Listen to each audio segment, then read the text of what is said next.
আউযু বিল্লাহি মিনাশ শাইতানির রাজিম। বিসমিল্লাহির রহমানির রহিম। আমার প্রিয় ভাই বন্ধু ফলোয়ার্স যারা আমাকে ফেসবুকে এবং ইউটিউবে দেখে থাকেন, সকলের প্রতি আমার আন্তরিক শুভেচ্ছা এবং সালাম। আসসালামু আলাইকুম ওয়া রাহমাতুল্লাহি ওয়া বারাকাতুহু। আমি আসলে তো আলেম না, এটা আপনারা জানেন। দ্বীনি বিষয়ে আমি আলেম না, ইসলাম বিষয়ে আমি আলেম না। আমি ইসলামের অনুসারী এবং আমি চেষ্টা করতেছি যে আমার আমলগুলা, আমার কর্মগুলা সঠিক করার জন্য আমি পবিত্র কোরআন, আল্লাহ তাআলার বাণী আমি পড়তে চেষ্টা করি, বাংলা অর্থসহ যে আল্লাহ কী বলছেন সেটা জানার চেষ্টা করি। আর পাশাপাশি হাদিস কিছু পড়ি, যে রাসূল সাল্লাল্লাহু আলাইহি ওয়াসাল্লাম কী বলছেন, কি আমাদের কি করতে বলছেন। তো সেই সময়গুলো আমি দেখি আর আমি আপনাদের সঙ্গে পাশাপাশি একটু শেয়ার করি। আমার ভুল হতে পারে, আর আমি আরবি উচ্চারণ তো করিই না। আমি তো পবিত্র কোরআনের যে সমস্ত আয়াতগুলার বাংলা অর্থ আমি আপনাদেরকে বলি, সেগুলোর আমি আরবি উচ্চারণ করি না। কেন আরবি উচ্চারণ করি না? এই জন্যই যে এটা নিয়ে দেখা যাবে যে আলেম ওলামাদের বিভিন্ন কথা, বিভিন্ন জনের বিভিন্ন মতামত আসবে, তাতে আমার কষ্ট বৃদ্ধি হবে। দরকার নেই, আমি এখানে সব করে আসি। আমি এটা কোনো পয়সা কামাইকানোর জন্য না, আবার কোনো আমার ব্যক্তি ওই রকম স্বার্থ নেই। স্বার্থ একটাই, আমার কোনো একটা কথা যদি কোনো মুসলিম ভাইয়ের কোনো উপকার হয়, কাজে লাগে, ওইখানেই আমার সার্থকতা, আলহামদুলিল্লাহ। এছাড়া আমার অন্য কোনো স্বার্থ নেই, কাউকে কষ্ট দেওয়ার জন্য না।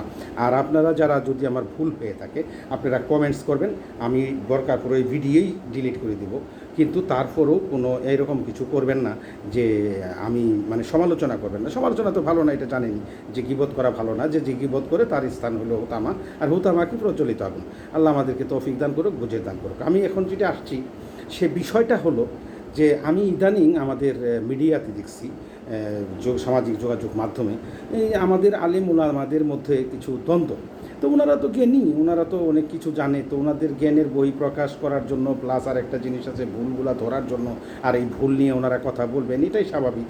তারপরও আমার কাছে খারাপ লাগে কোনটা, যে আমার কথা হলো যে আপনাদের আল্লাহ তাআলা জ্ঞান দিয়েছেন, আপনাদের জ্ঞানের কথা আপনারা বলে যান। কে মানলো কে মানলো না, এটা তো আপনার আর আমার ব্যাপার না। আল্লাহ তাআলা পবিত্র কোরআনে নিজেই বলছেন যে আল্লাহ মানুষকে সৃষ্টি করছেন এবং তার স্বাধীনতা দিচ্ছেন। ধর্মীয় ব্যাপারে কোনো জোর জবরদস্তি নাই, এরকম বহুত আয়াত আসছে। রাসূল আল্লাহ বলছেন এবং রাসূল সাল্লাল্লাহু আলাইহি ওয়াসাল্লামও বলছেন যে কোনো জোর জবরদস্তি নেই। আপনি ভালোটা বলে যাবেন, কে মানলো কে মানলো না এটা নিয়ে যায় আসে না। আর দ্বিতীয় কথা হলো যেটা, আমরা আরেক আলেমের সাথে কেন দ্বন্দ্বে লিপ্ত হব? কেন বহস করতে হবে, কেন বাহাস করতে হবে, ঝগড়া করতে হবে, বিবাদ করতে হবে, এগুলো কেন করতে হবে? এটা তো আমার বোধগম্য না। আমি আলহামদুলিল্লাহ একটা ভালো আলেম একজন, উনি বক্তব্য দিচ্ছেন, ওনার বক্তব্য আমি শুনলাম। আমার যা মানার দরকার আমি মানবো, আমার মানা না হলে আমি মানবো না। এটা নিয়ে বাহারাবাড়ি করা দরকার নেই। এখানে আমি পবিত্র কোরআনের কয়েকটা আয়াত আমি বলবো এবং পাশাপাশি কয়েকটা হাদিস আমি বলবো। এগুলো দেখেন, যদি আপনাদের কাছে মনে হয় যে এই হাদিসগুলা সঠিক, এই আল্লাহর কোরআনের বাণী সঠিক এবং সেই অনুযায়ী আপনারা করবেন, আমি আলেম ওলামাদের কাছে হাতে পায়ে ধরে অনুরোধ করব, দয়া করে আপনারা এই যে বাহাস টাহাস এগুলো করতে যায়েন না। আপনারা যে জ্ঞান যার আল্লাহ তাআলা দিছে, যে জ্ঞান অর্জন করছেন, সেই জ্ঞানগুলো আপনারা মিডিয়াতে প্রকাশ করেন, বা আপনি যেখানে মাহফিলে প্রকাশ করেন, যেখানেই বক্তব্য দেন, আপনি আপনার মতো বলে যাবেন। যারা পালন করার করলো, যারা পালন করবে না, আপনারটা আপনি বলে যাবেন যে আমি এটা জানি, এটা আমার কাছে ভালো মনে হয়। এখন আরেকজন যদি জানে, তাহলে আপনারা দেখেন যেটা ভালো মনে হয় সেটা করবেন। আমাদের যে আবু হানিফা রহমতুল্লাহ আলাইহি, আমাদের যে মাযহাবের যে ইমাম, উনি কি বলছেন, এটা আমরা যেটা শুনে আসছি, উনি বলছে যে আমি যেটা ফতোয়া দিয়ে গেলাম, সেই ফতোয়াটা যদি হাদিস সম্মত, কোরআন সম্মত হয়, আপনাদের কাছে গ্রহণযোগ্য হয়, আপনারা নেবেন। আর যদি মনে করেন যে না, এর চাইতেও ভালো কিছু পাইছেন, এর কাছে ভালো হাদিস আছে, বা এর চাইতেও বহুত আরামের আরও কোনো ভালো কোরআনের আয়াত আছে, দয়া করে ওটা আপনারা মাইনেন, আমারটা ফালাই দিন। তাহলে আমার কথা হলো, আমরা বাহাস থেকে যাবো কেন? আমরা কি চ্যালেঞ্জ করতে পারবো? আপনি ধরেন হাদিস নিয়েই কথা বলবেন, আপনারা যারা হাদিস নিয়ে কথা বলেন, আমি সেটাই বলছি। আচ্ছা, হাদিসের ব্যাপারে কি কেউ গ্যারান্টি দিতে পারবে? যে রাবি বর্ণনা করলেন, আমাদের ধরেন আবু হুরায়রা রাদিয়াল্লাহু আনহু, আনাস রাদিয়াল্লাহু আনহু, আয়েশা রাদিয়াল্লাহু আনহু, তার নাম করে বর্ণনায় আসছে। আদৌ কি সেটা উনি বর্ণনা করছে কিনা, এই চ্যালেঞ্জ কে করবে? তারপরে আরেকটা ব্যাপারে, যে গ্রন্থকার এটা আনলেন, যে গ্রন্থকারে এই হাদিসগুলো আনলেন, সেই গ্রন্থকারের গ্রন্থতে যে সঠিক আসছে, ওইটাই বা আমি কীভাবে বলবো? দেখেন, আমাদের সিয়াসিত্তা, আমি অন্যান্য হাদিসের কথা বলছি না, হাদিস গ্রন্থের কোনো শেষ নেই, অগণিত হাদিস। আমরা যদি হাদিস গ্রন্থ বহন করতে যাই, আমার মনে হয় যে প্লেন কার্গো চার্টার কয়েকটা লাগে। তো আমি ওই দিকে যাচ্ছি না, আমি শুধু সিয়াসিত্তার কথা বলবো। 6টা হাদিস আমাদের হাদিস গ্রন্থ, 6টা হাদিস গ্রন্থ সহি বলে আমরা জানি। এবং আমাদের এটাই প্রচার করা হয় সহি হাদিস হিসাবে, হাদিস গ্রন্থ হিসাবে। তো আমাদের প্রথমে যে সহি হাদিস গ্রন্থ আমরা যেটাকে বলি সহিহ বুখারী, ইমাম বুখারী রহমতুল্লাহ আলাইহি যেটা প্রকাশ করছেন, উনার হাদিস সংখ্যা ইসলামী বাংলাদেশ ইসলামী ফাউন্ডেশন যে প্রকাশ করছে, কতগুলো হাদিস আছে জানেন? 7275।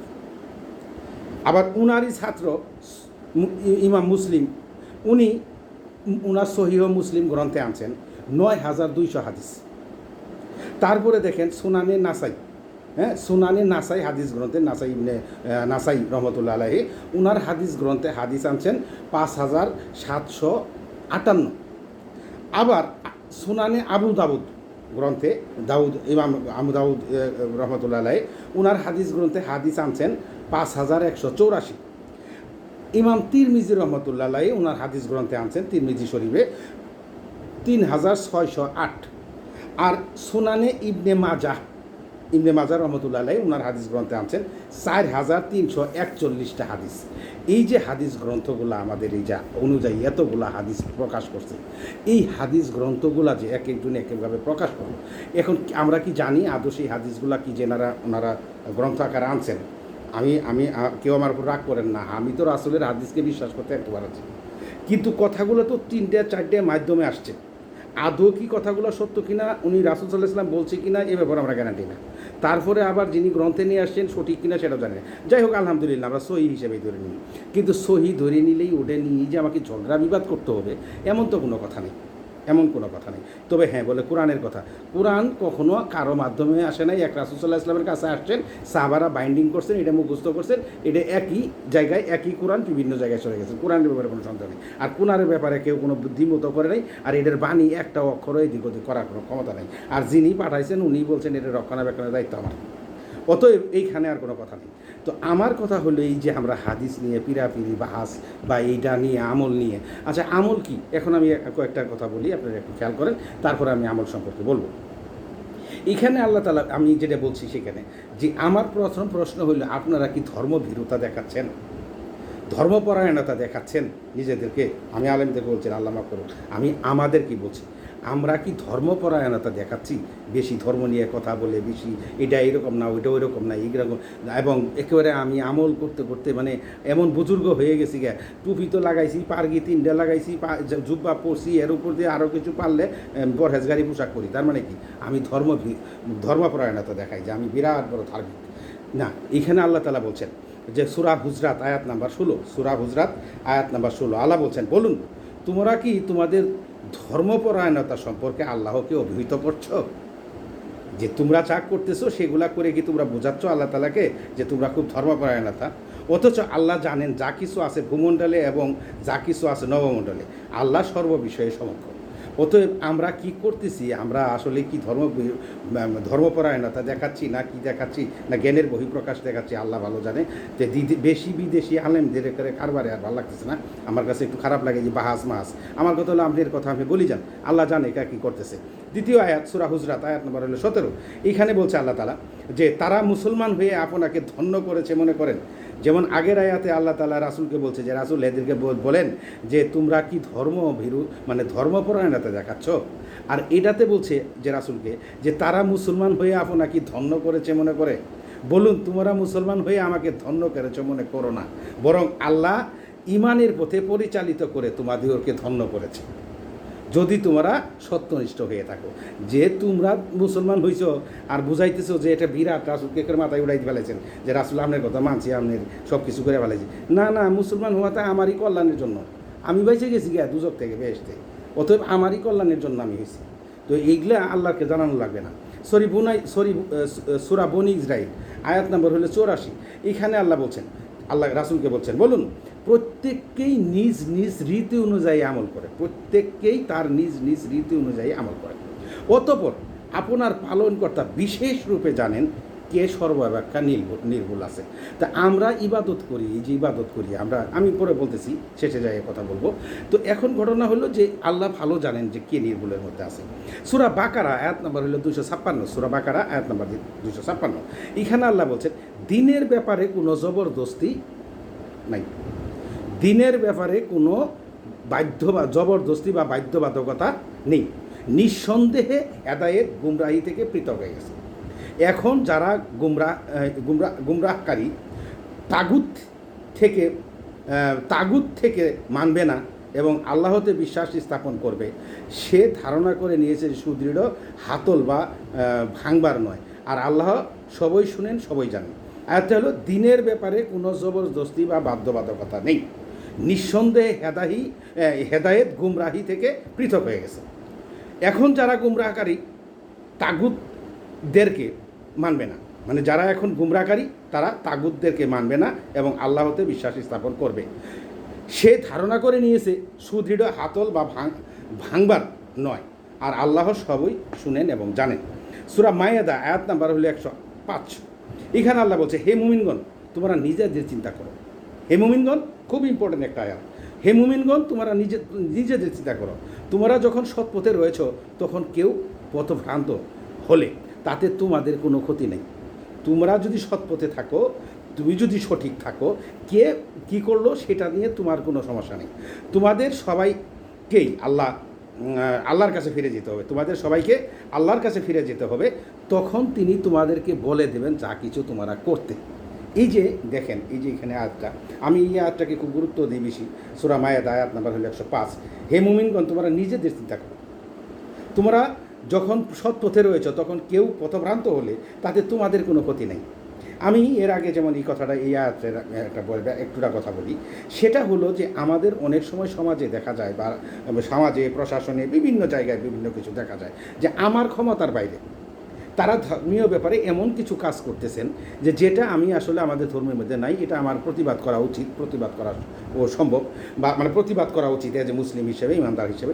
কিন্তু অনেক সময় দেখা যায় যে এটা প্রতিবাদ করতে যায় যদি হিতের বিপরীত হয়, অথবা আমার উপর এমন কোনো সমস্যা সৃষ্টি হয়, অথবা দেখা যাচ্ছে যে সামাজিক এমন কোনো সমস্যা সৃষ্টি হয়, সেইখানে আপনি বাধা না দিয়ে চুপ করে থাকেন। অনেক হাদিস আসছে, রাসূলুল্লাহ সাল্লাল্লাহু আলাইহি ওয়াসাল্লাম অনেক হাদিস দিয়েছেন যে তোমরা কোনো প্রশাসন, যদি কোনো প্রশাসন, দেশ প্রশাসন, শাসক যদি তোমার নাস্তিক হয়, মানে ওটাকে কী বলে, বিধর্মী হয়, মানে বিধর্মী মানে গেছে অন্য মানতেছে না, আল্লাহর রাসূলের কথা মানতেছে না, এমন কিছু আইন প্রয়োগ করছে যেটা ইসলামের ক্ষতি করে, নিজেদের জন্য কষ্ট হয়, হয়, তোমরা তারপরেও শাসকের সঙ্গে দরকে যেও না, নীরবতা পালন করো, ধৈর্য ধারণ করো।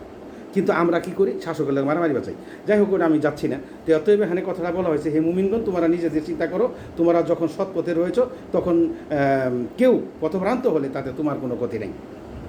তোমাদের সবাইকে আল্লাহর কাছে ফিরে যেতে হবে, তখন তিনি তোমাদেরকে বলে দেবেন যে যা কিছু তোমরা করতে।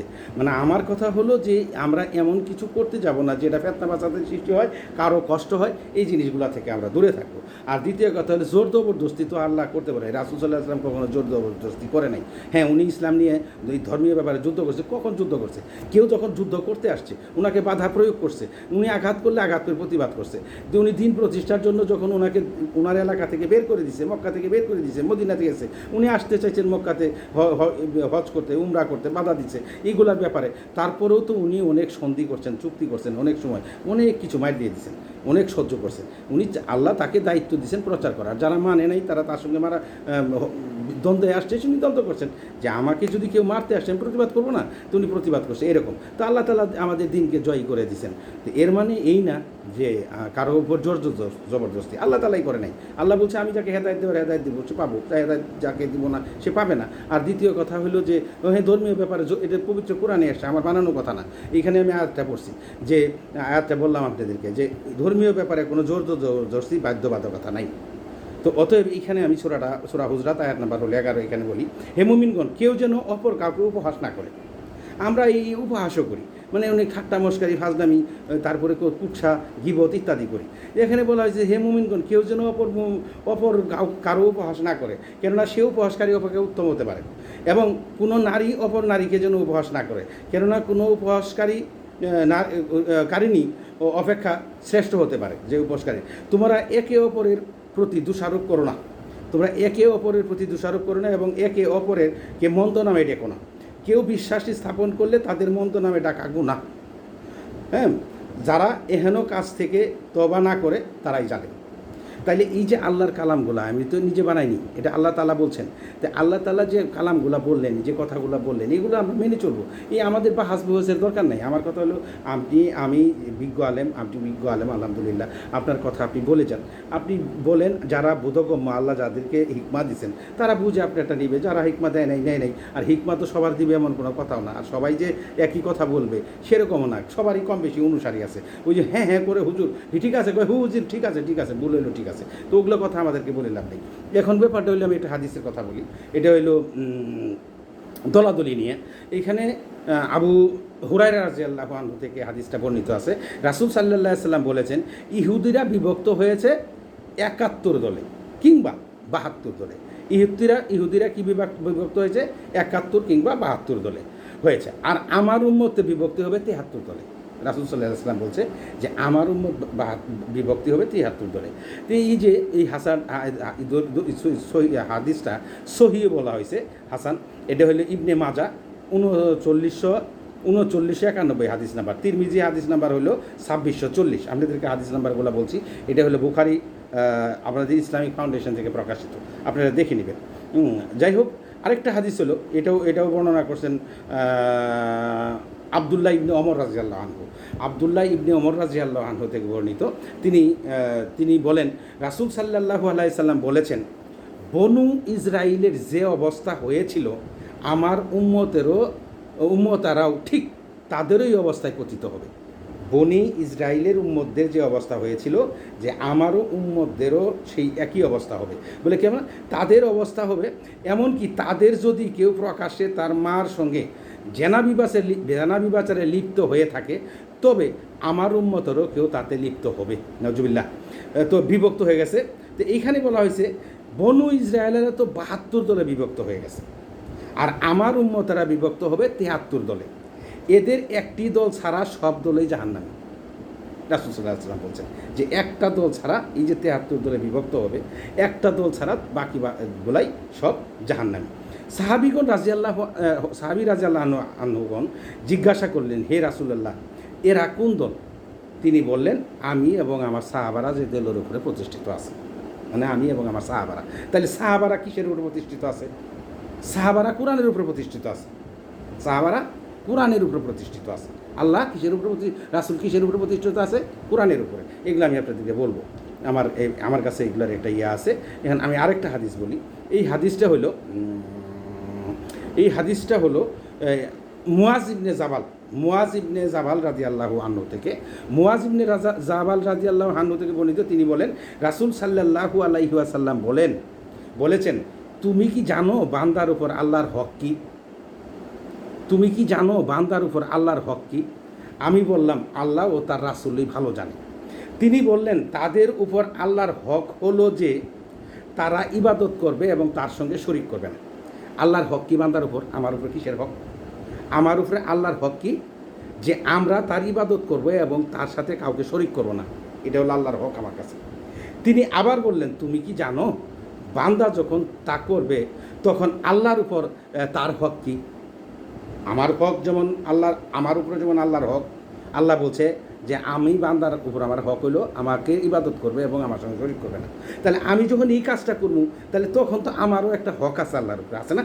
তো এই কথাটাই আল্লাহ তাআলা বলছেন। যে তিনি আবার বললেন, তুমি কি জানো বান্দারা যখন তা করবে তখন আল্লাহর উপর তাদের কি হক হবে? তখন আমি বললাম আল্লাহ ও তার রাসূলই ভালো জানেন। তিনি বললেন, তখন তিনি আর তাদের শাস্তি দিবেন না। কারা বললেন? যে রাসূল সাল্লাল্লাহু আলাইহি ওয়াসাল্লাম বললেন যে আল্লাহ তখন আর এদেরকে শাস্তি দিবে না। হাদিস নাম্বারটা হলো, এটা ইবনে মাজাহ 4296, বুখারী গ্রন্থ থেকে, এটা বুখারী গ্রন্থ থেকে, আমাদের ইসলামিক ফাউন্ডেশন থেকে প্রকাশিত। আর তিরমিজি হলো হাদিস নাম্বার 2643। হ্যাঁ, তো আপনারা হাদিসগুলো দেখে নেবেন। এই ব্যাপারে আপনারা ইসলামিক ফাউন্ডেশনে পাবেন। তো এখন আমি যে কথাটা বলতে চাচ্ছিলাম সেটা হলো যে আসলে ভিডিও বড় হয়ে যায়, আমি চাই যে ছোটো করতে, কিন্তু কথা বলতে গেলে তো কথা কম বলা যায় না, আর এইগুলো তো একটু সময়ও লাগে। আমি ঘন কথা বলি, এত দ্রুত কথা বলি, তারপরেও কথা শেষ করতে পারি না। যাই হোক, আল্লাহ আমাদেরকে তৌফিক দান করুক। এখন মূল ব্যাপারটা যেটা আসছে, যে আমাদের মূল কথা হলো এই বাহাস টাহাস না করে এক কথা, এই যে শেষের যে হাদিসটা আসছে, যে আল্লাহ তাআলার আমাদের উপরে হক কী? যে বান্দার উপরে হক হইলেও বান্দা আল্লাহর ইবাদত করবে, সৎ কাজ করবে। আর দ্বিতীয় কথা হলো কী করবে, যে আল্লাহর সঙ্গে কাউকে শরিক করবে না। তাহলে এখন বান্দার কি হক কী? তাহলে বান্দা এটা করার পরে কী পাবে? বান্দা এটা করার পরে কী পাবে? আল্লাহ তাকে সাজা দিবে না। আর আমি সাজা না পাইলেই তো আমি সাজা না পাইলে আমার আপনাদের কি জানি না কি হোক, কি আশা, কি ভরসা। আমি শুধু সবসময় আল্লাহর কাছে একটা কথাই কই, আল্লাহ আমি জাহান্নাম থেকে মুক্তি চাই, জান্নাত পেতে চাই। এখন এজন্য আমার যেভাবেই হোক এটাই হলো তোমার কাছে আমার চাওয়া। মানুষে বলে যে এই দোয়া করবেন 40,000 নেকি, ওই দোয়া করবেন 60,000 নেকি, ওই দোয়া করবেন এটা। আমি এই দোয়া করি 40,000 50,000 নেকির আমার দরকার নেই। আমার দরকার হলো একটাই, সেটা হলো আমি যে কাজ করে আল্লাহ আমাকে মাফ করবেন। মানে আমি যে কাজ করলে আল্লাহর কাছে মাফ পাবো, আল্লাহ আমাকে সাজা দিবেন। আলহামদুলিল্লাহ আমি যদি 5 ওয়াক্ত সালাত করে সৎ কাজ করে মিথ্যা থেকে দূরে থেকে মানুষকে কষ্ট না দিয়ে যদি আল্লাহ সন্তুষ্ট হয়ে আমাকে মাফ করে দেখালি যে তোর জাহান্নাম নেই, তুই জান্নাত তুই, আলহামদুলিল্লাহ কত হাজার নেকি পাইলাম, ওটা আমার দেখার ব্যাপার না। আমার নেকি গুনার কোনো প্রয়োজন নেই। তো আমার কথা হলো যে আমরা তো সবাই জান্নাত পেতে চাই, আমরা সবাই জান্নাত পেতে চাই। তাহলে জান্নাত পেতে সহজ, আমার ইবাদত করব। আমি আল্লাহর কী করবো? আল্লাহকে শরিক করবো না। ইবাদতটা কী? ইবাদত আমি আবার একই কথা বলছি, যে ভিডিও বড় হয়ে যাব ইনশাল্লাহ, পরবর্তী যে সময় আমি আলাপ করবো, এবং আমার আগের ভিডিওগুলো আপনারা দেখলে বুঝতে পারবেন যে ইবাদত কী, আমাদের কী করা উচিত। আল্লাহ আমাদেরকে তৌফিক দান করুক। আসসালামু আলাইকুম ওয়া রাহমাতুল্লাহি ওয়া বারাকাতুহু।